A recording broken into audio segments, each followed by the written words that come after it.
ఉన్న ప్రతి ఒక్కరి కొరకు, ఈ ప్రపంచంలో ఉన్న ప్రతి ఒక్కరి కొరకు, ఈరోజు నేటికి సజీవుడిగా సజీవురాలుగా ఉన్న నీ కొరకు నా కొరకు ఆయన అనుగ్రహింపబడ్డాడు.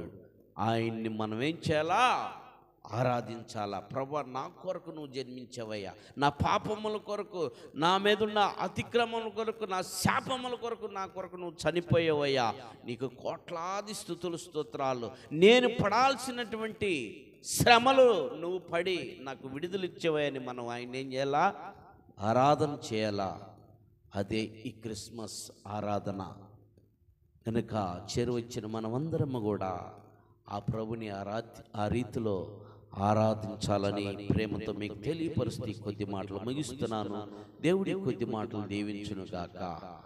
ఆమేన్. చిన్న ప్రార్థన చేసుకున్నాం. అందరూ కూడా నాతో మా అందరితోనూ మాట్లాడాడు. మాకు కుమారుడిగా అనుగ్రహించబడ్డావు 2025 సంవత్సరాల క్రితం ప్రభువా. అయ్యా, మేము నిన్ను ఆరాధించే గొప్ప మా బాధ్యత నేటికి దయచేయమని ప్రార్థిస్తాం. మా అతిక్రమములు దోషములన్నీ క్షమించమని, నిన్ను ఆరాధించే వారిగా మమ్మల్ని స్థిరపరచమని యేసు నామమున అడిగి వేడుకుంటున్నాం తండ్రి. ఆమేన్. మన మధ్యలో ఇప్పుడు కానుక పరిచర్య ఉంది. ఈ కానుక పట్టిన